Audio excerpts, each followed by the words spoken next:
السبت المقبل أيها الأحبة 13 من شهر جماد الأولى هو ذكرى استشهاد سيدة نساء العالمين فاطمة الزهراء عليه السلام، عظم الله أجورنا وأجوركم باستشهادها سلام الله عليها. على الرواية الثانية نهدي لها أعمال بسيطة جدا، فإذا أردت أن تدخل السرور على قلب أبيها رسول الله صلى الله عليه وآله وبعلها أمير المؤمنين والحسن والحسين وقلب الإمام الحجة عجل الله فرجه الشريف، فعليك بهذه الأعمال البسيطة. فأول هذه الأعمال وأهمها هو أن تذكر في حسابك الخاص في مواقع التواصل الاجتماعي مظلومية السيدة الزهراء عليه السلام، أو تذكر فضيلة من فضائل العظيمة. فالمعصوم يقول: احيوا أمرنا رحم الله من أحيا أمرنا. هذا الأمر الأول.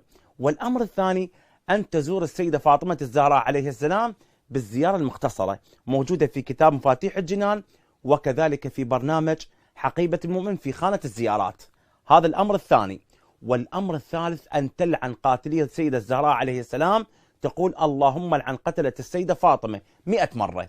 والعمل الرابع أيها الأخوة أن تصلي على محمد وآل محمد 100 مرة، وتهدي الثواب الصلاة على محمد وآل محمد إلى روحها الطاهرة.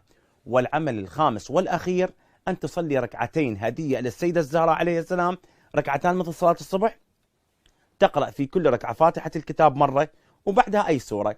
نية هذه الصلاة تقول: صلي هاتين الركعتين قربة إلى الله. وقت هذه الصلاة في يوم استشهادها من بعد الفجر إلى ما قبل المغرب. بعد ما تتم وتكمل هذه الصلاة تقول: اللهم صل على محمد وآل محمد واهدي ثواب هاتين الركعتين إلى روح السيدة فاطمة الزهراء عليه السلام. فهذه أهم الأعمال في يوم استشهادها سلام الله عليها، فلا تقصروا منها. جزاكم الله خير جزاء المحسنين. فشارك هذا المنشور على محبة السيدة فاطمة، ولكم منا خالص الشكر والتقدير. أقول قولي هذا وأستغفر الله لي ولكم.